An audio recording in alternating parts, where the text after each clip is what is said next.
The Seattle rain felt like ice against the windows, yet it burned less than the look in my husband's eyes as he tossed the divorce papers onto the cold marble counter. His mother poured herself a glass of wine, sneering happily. "Sign," she commanded. "She is nothing." They had no idea that tomorrow morning the financial news would shatter their arrogant reality. Forbes had just named me a titan, but my biggest secret remained hidden, a child they had just thrown away. My name is Elena Cross, and at 29 years old, I had spent the last 5 hours perfecting a rosemary-crusted lamb rack that would never be eaten.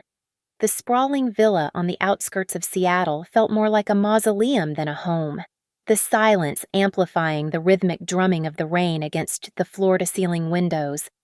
I lit the tall taper candles, casting long, flickering shadows against the pale walls. It was our 5th anniversary. I adjusted the placement of the silver fork for the 3rd time, my heart fluttering with a nervous energy that had nothing to do with romance and everything to do with fear. The front door did not open, it was thrown against the wall. The sound echoed through the foyer like a gunshot. I flinched, nearly knocking over the wine decanter. My husband, Preston Hayes, strode into the dining room, bringing the storm with him. He was not alone. His mother, Constance, followed close behind, her heels clicking a sharp, aggressive rhythm on the hardwood floor. There was no greeting, no kiss, no acknowledgement of the flowers or the food. Constance marched to the marble island where I stood. She slammed a thick manila folder down between us. The force of it made the crystal wine glasses tremble. She poured herself a glass of the vintage red I had decanted for Preston, took a long, greedy sip, and smirked. "Sign," she sneered, the wine staining her lips, dark. "She is nothing." I looked at Preston, searching for a trace of the man I had married, but his handsome face was twisted into a mask of irritation. He refused to even look at the dinner I had prepared. "We do not have all night." "Elena," Preston said, checking his watch with impatient, jerky movements. "Layla is waiting in the car. She just flew in from Paris, and the rain is terrible. I need this clutter cleared out before I bring her inside." Layla. The name hung in the air like toxic smoke. The foster daughter of Constance's best friend. The supermodel. I felt the blood drain from my face. Preston. "But tonight is our 5th anniversary," I whispered, my voice trembling despite my best efforts to stay calm. I thought we were going to try again. I reached into my apron pocket, my fingers brushing against the small, velvet box that held the positive pregnancy test. It was supposed to be the miracle that fixed us, the bridge across the widening chasm of our marriage. "I have a surprise, a gift for us." I started stepping toward him. Preston laughed. It was a cold, barking sound that made me freeze. "Stop it," he snapped, holding up a hand to silence me. "Don't use cheap tricks to beg. Do not insult my intelligence by pretending you have some biological bond to hold over me. I had a vasectomy 5 years ago. Elena, right after the wedding, the world seemed to tilt on its axis." "What?" I managed to choke out. "I did not want your genes polluting the Hayes bloodline," he said, his voice flat and matter-of-fact, as if discussing a business transaction. "I made sure of it. So whatever scheme you are cooking up, drop it." My hand froze over my pocket. I was pregnant. The nausea this morning had been real. The 2 pink lines were real. If he had surgery, it had failed. But the medical failure did not matter. The emotional betrayal was absolute. He had robbed me of hope for 5 years, lying to my face every time I cried over a negative test. And now, he was denying a child that actually existed. Constance swirled her wine, looking around the kitchen with disdain. "Look at her, Preston. She is just a mooching mouse. A little gray thing we let live in the walls. Layla is a swan. She belongs on magazine covers. She belongs next to a Hayes." I looked down at the divorce papers. The terms were brutal. I was to leave with my personal effects only, no alimony, no claim to the house, and a non-disclosure agreement so tight I would be sued if I even breathed the name Hayes in public. They wanted to erase me. My phone buzzed against the granite countertop, breaking the suffocating tension. The screen lit up with a single notification. It was from the private server I kept hidden. Subject: Forbes editorial confirmation, cover story approved. The sender was the editor-in-chief. They were ready to run the story. They were ready to tell the world who E.C. really was. I reached out and silenced the phone. I looked at the rosemary lamb, now cold. I looked at the husband who thought he was sterile. I looked at the mother-in-law who thought I was a mouse.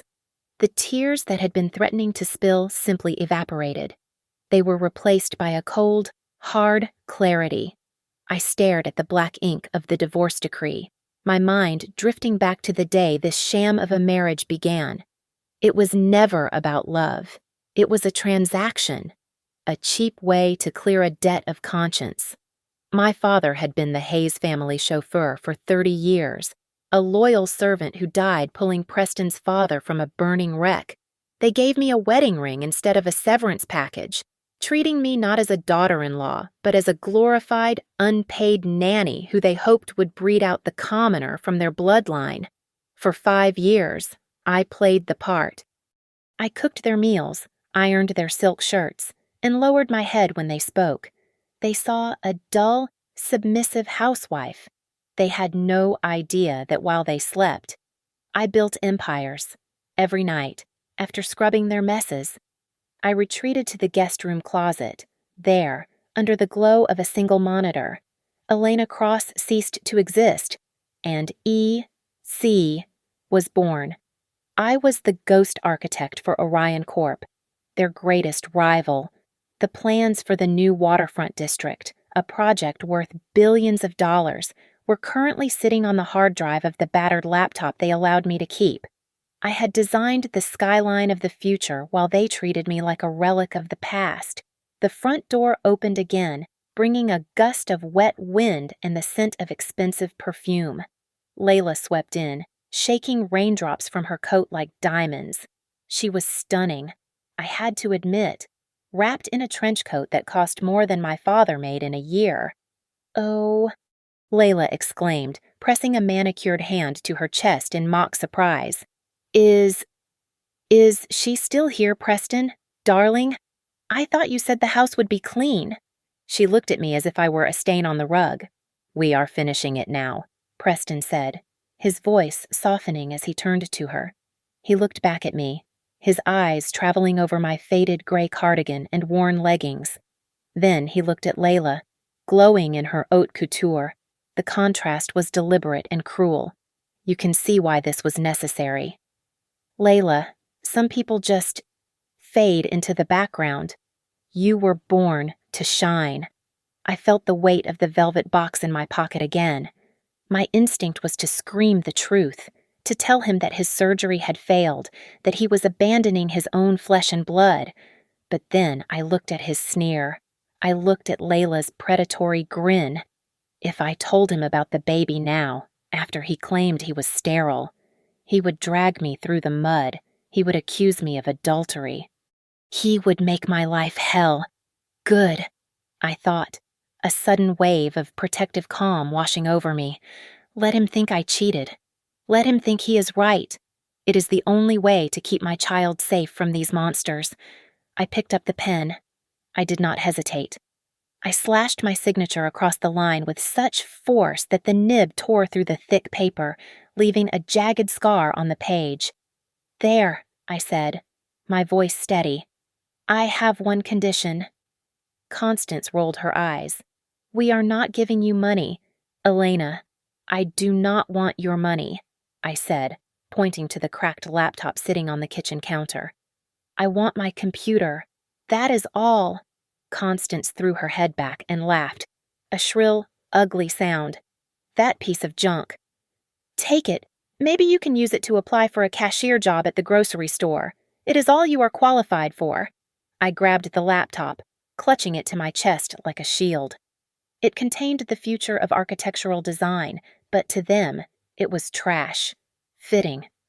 I walked toward the door, stopping only when I was shoulder to shoulder with Preston. I did not look at Layla. I leaned in close, so only he could hear me over the drumming of the rain. You just threw away the biggest asset of your life. Preston, I whispered. And you did it for a counterfeit. Before he could respond, I pushed past him and stepped out into the storm. The Seattle rain was freezing, soaking through my thin clothes in seconds. I walked down the long, winding driveway, the lights of the villa fading behind me. I did not call a taxi. I did not need to. As I reached the iron gates, a pair of blinding headlights cut through the darkness.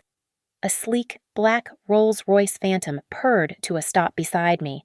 The back door opened, revealing a warm, leather interior that smelled of cedar and power.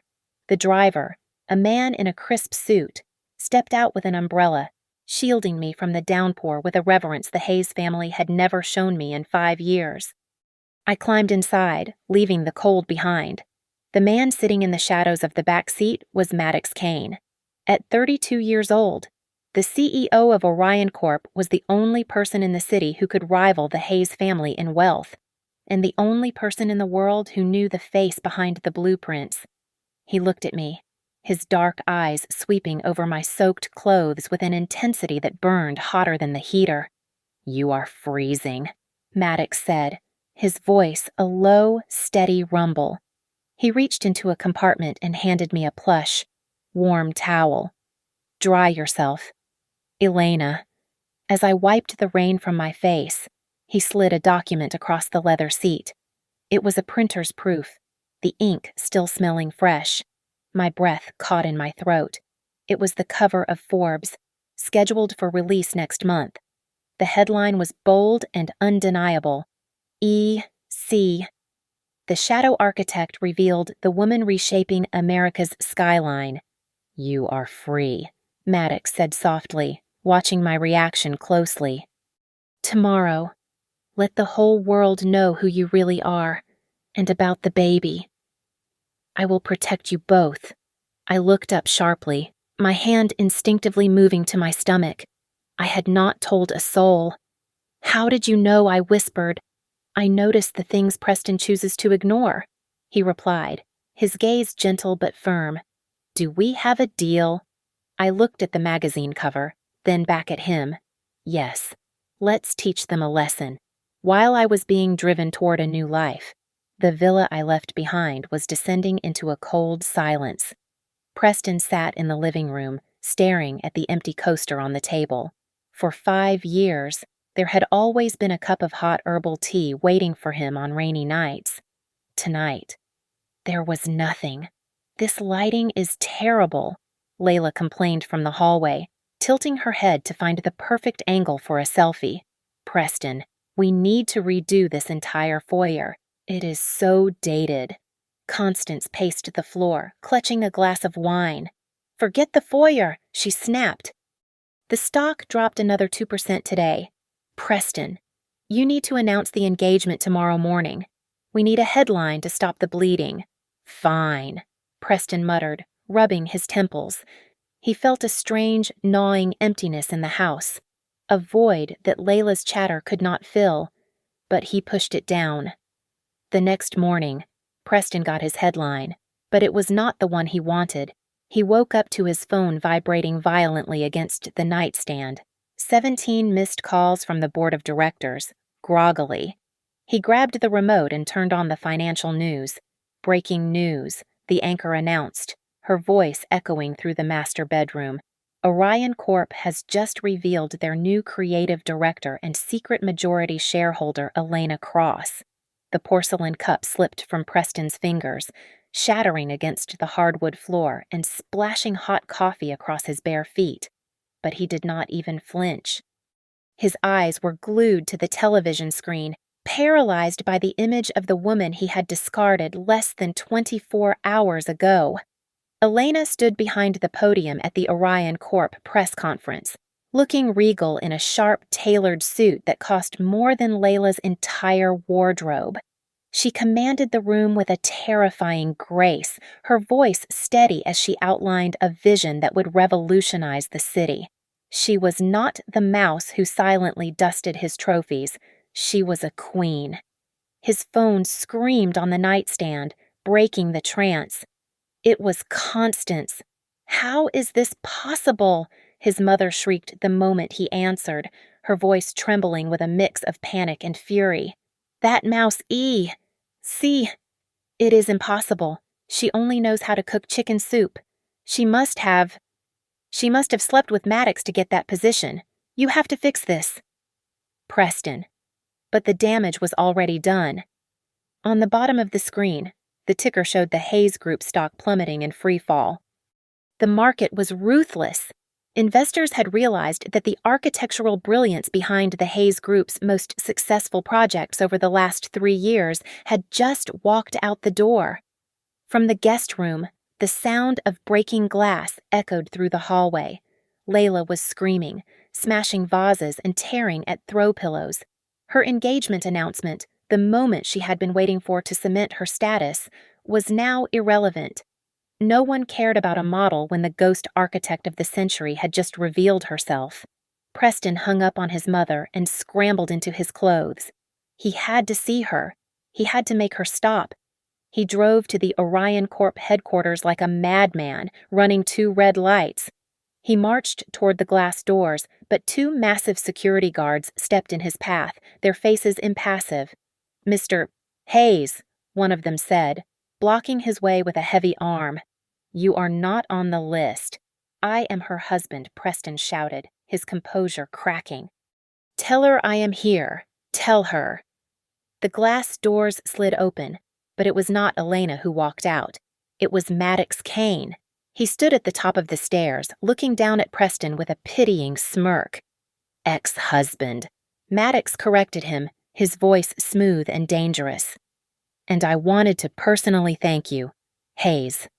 Thank you for returning the diamond you thought was a pebble." Before Preston could lunge at him. Elena emerged from the elevators. She was walking toward a waiting car, reviewing a stack of blueprints with an intense focus. She did not even look at him. She walked right past him as if he were part of the landscaping. That silence, that absolute erasure of his existence, cut deeper than 1,000 insults. Preston stared at her feet. She was wearing towering, red-bottomed stilettos. For 5 years, he had forbidden her from wearing heels because he was insecure about her being taller than him. Now, she stood inches above him, in every sense of the word. Suddenly, Elena stopped. Her hand flew to her stomach, and her face paled. She stumbled slightly, a grimace of pain flashing across her features. Elena Maddox's voice lost its arrogance instantly. He caught her by the elbow, his face twisted with genuine, terrifying concern. "Are you all right? Do we need a doctor?" Preston froze. He watched Maddox's hand hover protectively over her waist, the way he leaned in to shield her. A cold knot of suspicion tightened in Preston's gut. He remembered the surprise she had tried to give him the night before. He remembered the vasectomy he was so sure of. But looking at the way she held her stomach, doubt began to fracture his certainty. The collapse of my empire did not happen over years. It happened in 48 hours. I sat in my office, the leather chair feeling like a throne in a burning castle, watching the legal notices pile up on my desk. Elena had initiated what my legal team was calling the purge. Stott, she had not just left. She had taken the soul of the Hayes Group with her. Every major blueprint, every incomplete design that we had pitched to the city council had been registered under a pseudonym I was too arrogant to check. She retracted the rights this morning. "We are losing the contract for the waterfront stadium." "Mr. Hayes," my secretary stammered, her face pale. "The bank is calling about the construction loan. They say without the IP rights, the collateral is worthless." I waved her away, my head pounding. Before I could process the financial ruin, the door swung open. My mother, Constance, collapsed onto the sofa, sobbing into a silk handkerchief that cost more than my secretary's car. "They cut me. Preston," she wailed. "The charity gala committee. Mrs. Vanderbilt called and said my membership is suspended pending an ethics review. They are saying we bullied a genius out of our home. And worse, they are talking about Layla." I looked at Layla, who was frantically scrolling through her phone in the corner. The rumors had started an hour ago. It turned out my Parisian supermodel fiancé was nothing more than a catalog girl with a mountain of credit card debt. "Is it true?" I asked, my voice deadly calm. "Are your parents really bankrupt?" Layla stopped scrolling. She looked at me, and for the first time, the mask of the doting lover slipped. "You needed a trophy, and I needed a bank account," Layla spat back, her eyes narrowing. "Do not act righteous, Preston. You were going to use my image to boost your stock. We are both users. Now fix this, or I walk." I wanted to throw them both out, but I had one card left to play. The private investigator I had hired that morning walked in, looking uncomfortable. He placed a brown envelope on my desk. I could not get close to her. "Mr. Hayes," the detective said, "Orion security is tight." But I paid a janitor at the private clinic she visited yesterday to retrieve this from the disposal bin. It is a copy of her intake form. I ripped the envelope open. My eyes scanned the medical jargon until they landed on a single line. Patient status pregnancy confirmed. Gestational age 12 weeks. The room spun. 12 weeks. 3 months ago. A memory flashed in my mind. Sharp and unwelcome. It was the night of the blackout. Elena and I had shared a bottle of wine by the fire because there was nothing else to do. I had been drunk, frustrated with work, and for a moment she had looked beautiful in the firelight. We had slept together. It was the only time in 3 years. "No," I whispered, gripping the paper until it crumpled. "That is impossible." "What is it?" Layla asked, stepping closer. "She is pregnant," I said, looking up at them. "But it cannot be mine. I had the surgery. I made sure of it 5 years ago." The doubt that had flickered in the lobby of Orion Corp vanished, replaced by a cold, burning rage. If I was sterile, then there was only one explanation. She had been sleeping with Maddox Kane. That was how she got the job. That was how she stole my company. "She played me," I growled, slamming my fist on the desk. "She has been cheating on me with him for months. That is not my child. It is a bastard." Layla's eyes lit up with malicious delight. She snatched the paper from my hand. "This is it. Preston," she said, a wicked smile spreading across her face. "This is how we kill the saint image. We do not just deny it. We destroy her. I can edit some photos, timestamps, locations. We can make it look like she was in hotels with Maddox while you were working late to support her." I looked at my mother, who had stopped crying and was now nodding eagerly. I looked at Layla, the fraud, and I made the choice that would seal my fate. "Do it," I commanded. "Leak it to the tabloids. By the time the shareholders' meeting starts tomorrow, I want the world to believe Elena Cross is nothing but a lying, cheating whore." The rumors spread through the city like a toxic gas, choking the air with lies. The morning headlines were brutal, painting me as a fallen woman, a genius architect who had thrown away her morality for a fling with a rival CEO. "The architect's affair," one paper screamed. "Who is the father?" asked another. Layla's digital team had done their work well, flooding social media with fabricated timelines and fake witness accounts. But I did not issue a denial. I did not hide. Instead, I sent out invitations. The Sapphire Gala was the most exclusive event of the season, ostensibly a fundraiser for urban development. But we all knew it was a battlefield. I had made sure to invite the entire Hayes clan. They thought I was calling a truce. or perhaps looking for a public settlement. They walked into the lion's den wearing diamonds and silk. I stood on the balcony of the grand ballroom, watching them arrive. The room was a sea of black ties and designer gowns, humming with the nervous energy of a crowd waiting for an execution. Preston entered with Layla on his arm. He looked dashing, his face arranged in a perfect mask of tragic nobility. He was playing the heartbroken husband to perfection, accepting sympathetic pats on the back from the very investors he had unknowingly defrauded.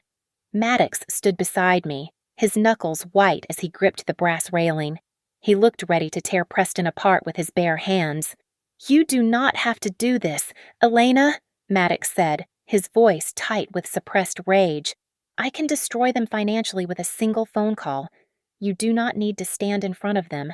"No," I replied, smoothing the fabric of my midnight blue gown over my stomach. "They need to see me do it. And he needs to hear the truth, even if he is too blind to believe it." I descended the grand staircase. The room fell silent instantly. Hundreds of eyes bored into me, judging, speculating, dissecting. Preston saw me and stepped forward, leaving Layla behind. He raised his voice just enough for the nearby reporters to hear, his tone dripping with fake benevolence. "Elena," he said, looking at me with sad, puppy-dog eyes, I forgive you, even for the baby. Just come home. We can get you help. You do not have to humiliate yourself like this." A murmur of approval rippled through the crowd. "What a saint," they whispered. "So forgiving."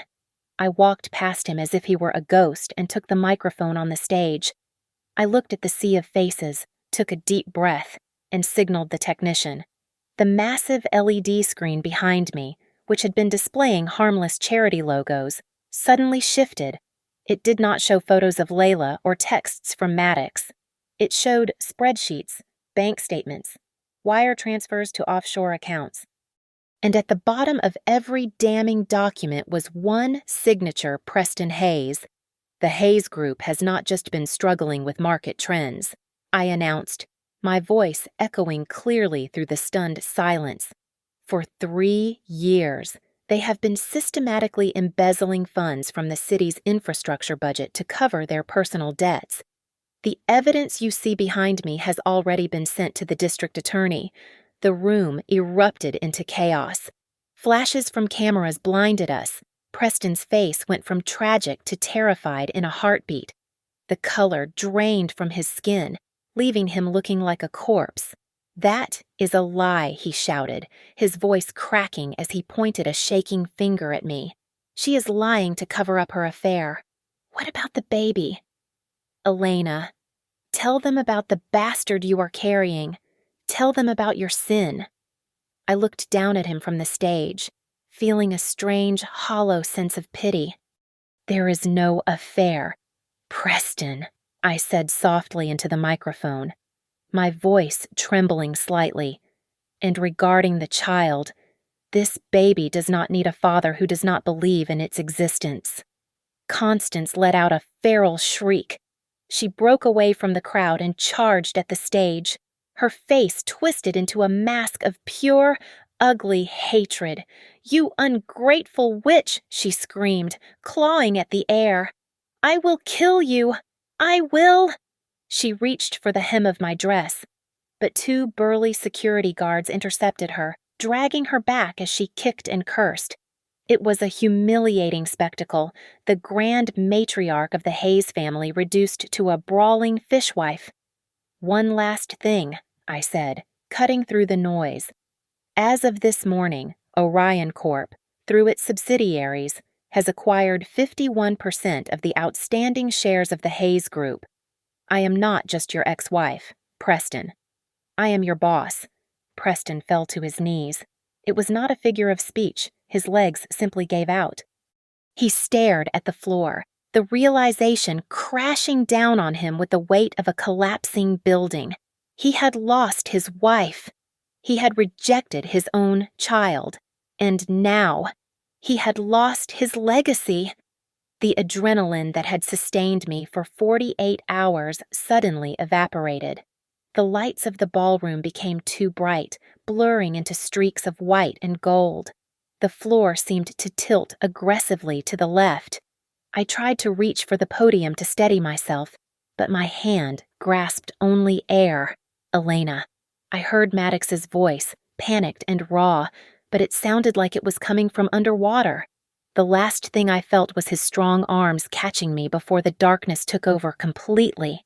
The smell of antiseptic in the hospital corridor made my stomach turn. I stood in the shadows of the waiting area, watching the door to room 304 like a thief. I had no right to be here, not after what I had done at the gala, but the image of Elena collapsing on stage had burned itself into my retinas. Maddox Kane was inside with her. He had not left her side for 18 hours. The door creaked open, and a doctor stepped out, speaking in hushed tones to Maddox. I strained to listen, pressing my back against the cold wall. She needs absolute bed rest. Mr. Kane, the doctor said, looking grim. The stress has caused significant placental detachment. If she experiences another shock, we will lose the baby. And speaking of the baby, the ultrasound confirmed a rare genetic marker. The fetus has a distinct syndactyly of the second and third toes. It is a hereditary trait from the father's side. Very rare. I froze. My breath caught in my throat.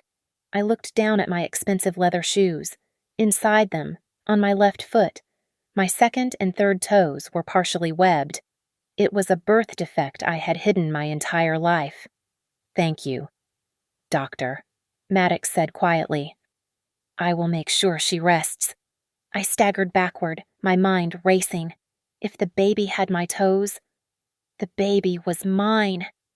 But the vasectomy, the doctor told me, it was successful. The realization hit me with the force of a physical blow. I turned and ran, not away from the hospital, but toward the truth. I drove like a madman to a private clinic across town, one that had no affiliation with the Hayes family. I demanded an emergency fertility test, paying 3 times the standard rate to expedite the results. An hour later, the urologist walked in, looking confused. Mr. Hayes, he said, holding a clipboard. I do not know who told you that you were sterile, but your count is exceptionally high. You are fully capable of fathering a child. You never had a vasectomy. There is no scar tissue. Nothing. I did not say a word. I crumpled the paper in my fist and walked out. The rage that filled me was not hot. It was cold and absolute.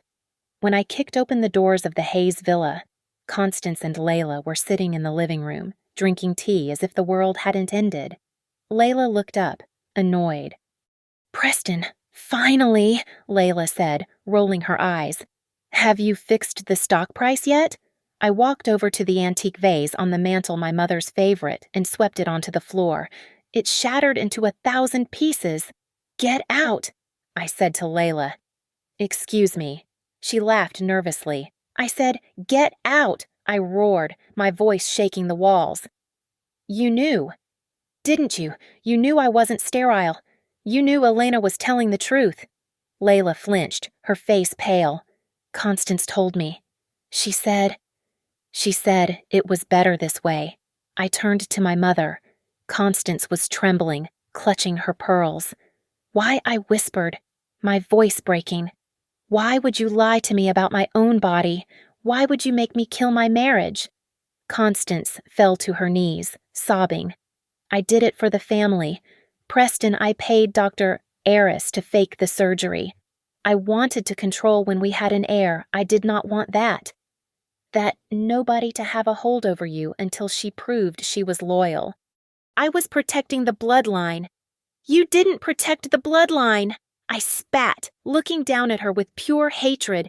You severed it. That baby is mine, and you made me reject him. I grabbed Layla by the arm and dragged her to the door, throwing her onto the wet pavement. I turned back to my mother, who was reaching for my hand. Do not touch me, I said. You are not my mother. You are a monster. I left her wailing on the floor and drove back to the hospital. I stopped at a florist and bought a bouquet of white lilies. They were Elena's favorite. I told myself it wasn't too late. I told myself I could explain. I was a victim too. She would understand. I reached room 304, my heart hammering against my ribs. The door was slightly ajar. I raised my hand to knock, but then I froze. Through the crack in the door, I saw them. Elena was sitting up in bed, looking pale but peaceful. Maddox was sitting in the chair beside her, holding a bowl of soup. He dipped the spoon, blew on it gently to cool it down, and held it to her lips. Elena smiled a genuine, soft smile that I had not seen in 5 years. "You are going to be a terrible spoiling father," she teased him softly. "The baby isn't even here yet. I intend to spoil both of you," Maddox replied, his voice thick with devotion. I lowered my hand. The lilies felt heavy, like lead weights. I had money, I had a legacy, and I had the biological claim. But looking at the way Maddox looked at her, I realized I had absolutely nothing. I turned around and walked away, tossing the flowers into the trash can next to the elevator. I left the gray skies of Seattle for the quieter rhythm of Portland. Maddox insisted on it. He appointed me as the head of the new regional branch, a position that allowed me to work from a sun-drenched home office while my body grew heavy with life. It was a strange, quiet peace. I was no longer the mouse in the wall. I was a woman rebuilding her sanctuary brick by brick. Back in the city I once ruled, my life had shrunk to the size of a cubicle. I sold the villa, the art collection, and the imported sports cars to pay off the massive corporate debt. The company now belonged to Elena, but she had not fired me. Instead, she had assigned me a role in the basement archives as a junior data analyst. It was a calculated cruelty. Every day, I took the bus to work, standing shoulder to shoulder with tired strangers, my feet aching in cheap shoes. I scrubbed my own dishes in a small studio apartment that smelled of stale cooking oil. For the first time, I understood the backbreaking exhaustion Elena had endured for 5 years while I sat on the sofa and criticized her cleaning. Every night, I sat at a wobbly table and wrote a letter. "Elena," I wrote, my pen hovering over the cheap paper. "I cleaned the floors on my hands and knees today. It is harder than it looks. I am sorry I never noticed. I mailed them every morning. I never received a reply. The silence from her was deafening, but the noise from the rest of my life was worse." Layla had been arrested 2 weeks after the gala, caught trying to use a stolen credit card to buy a first-class ticket to Dubai. Her family's bankruptcy was exposed, and she was awaiting trial in a holding cell. My mother fared no better. The shock of the scandal and the loss of her social standing triggered a massive stroke. I visited her in the only state-funded nursing home we could afford. The walls were peeling, and the air smelled of bleach and despair. Constance sat in a wheelchair, drooling slightly, her eyes vacant. She looked small. The terrifying matriarch who had controlled my life was gone, replaced by a lonely, broken woman. "Mother," I whispered, kneeling beside her. She did not answer. She just stared at a flickering television screen. I realized with a jolt of terror that this was my future. If I did not change, if I did not become something more than a hollow suit, I would die alone in a place like this. I walked out of the nursing home and into the rain. I did not hail a cab. I walked the 3 miles back to my apartment. I made a vow to the empty street. I would work. I would climb back up. Not by cheating or lying, but by building something real. I wanted to be a man my child could look at without shame. Months bled into one another until the day the contractions started. It was a Tuesday evening. Pain ripped through my lower back, sharp and sudden. I was terrified. "Maddox," I called out, clutching the edge of the kitchen counter. He was there in seconds. He did not panic. He drove me to the hospital with a steady, reassuring calm. In the delivery room, the pain was blinding, a white-hot fire that consumed my entire world. I reached out blindly, needing an anchor. A hand grasped mine. It was large, warm, and calloused from the work he had been doing on his own renovation projects. It was not Preston's hand. "Breathe. Elena," Maddox whispered, brushing the damp hair from my forehead. "I am here. I am not going anywhere. Just breathe." I squeezed his hand until my knuckles turned white. I screamed, pushing with everything I had left in me. And then, the room was filled with the sharp, indignant cry of a newborn. "It is a boy," the doctor announced, smiling behind his mask. Maddox looked at me, his eyes shining with tears that he did not bother to hide. He was the one holding the ice chips. He was the one wiping my face. He was the one welcoming my son into the world, while the biological father was hundreds of miles away, sitting alone in a dark room, writing a letter that would never be answered. The Grand Hyatt ballroom was suffocatingly warm. 4 years had passed since the gala that destroyed my life, and I had spent every day of them trying to crawl out of the rubble. I was a mid-level associate now at a small firm, keeping my head down, designing garages instead of skylines. I stood at the very back of the crowd, clutching a glass of lukewarm water, watching the woman I had thrown away accept the award for Architect of the Year.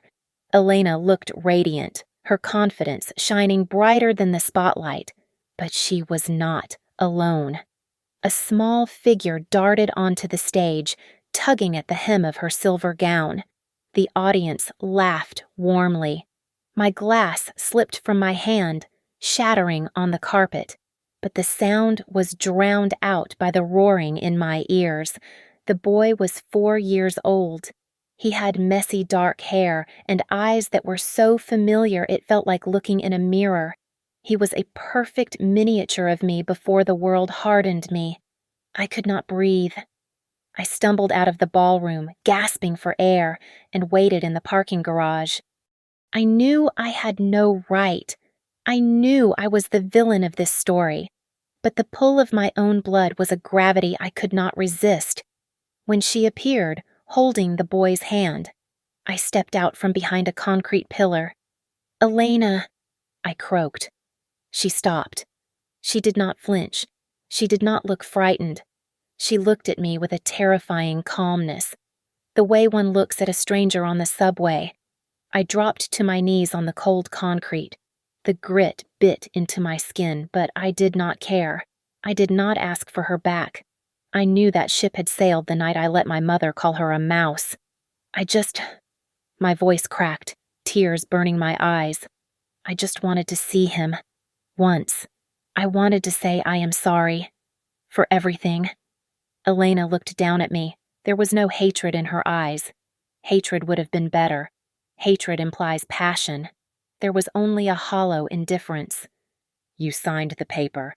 Preston," she said, her voice smooth and devoid of emotion. "You chose Layla. You chose to believe a lie about your own body rather than trust my loyalty. You made your choice."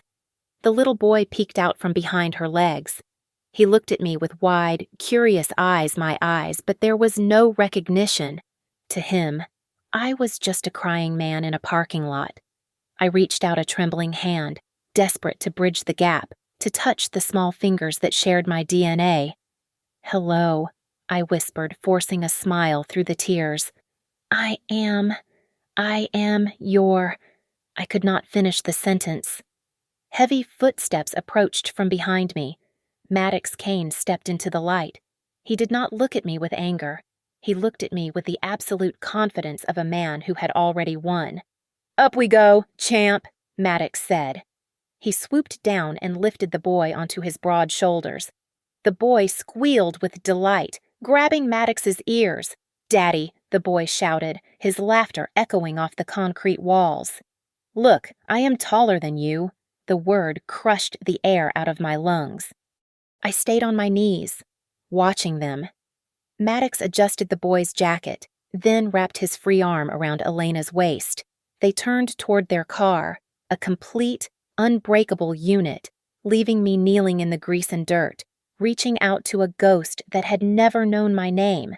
The word daddy hit me with the force of a physical blow. I froze, my heart hammering a frantic rhythm against my ribs as the boy held up a small toy car to Maddox.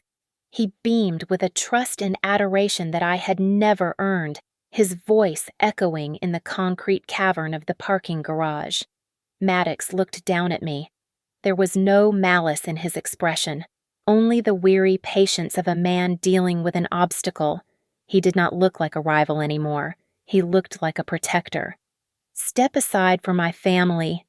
"Hayes," Maddox said, his voice low and final. Something inside me snapped. The biological reality was screaming in my blood, overriding all logic and shame. "That is my son." I screamed, my voice cracking with desperation as I pointed a shaking finger at the boy. "He has my eyes. You cannot steal him from me." Elena stopped. She turned back slowly, her expression unreadable. She did not raise her voice. She did not need to. Her silence was louder than my screaming. "He has your eyes, yes," Elena said, her voice cutting through the damp air like a blade. "But he has the name Cain, and most importantly, he has a father who never doubted his existence." She took a step closer, her gaze pinning me to the ground.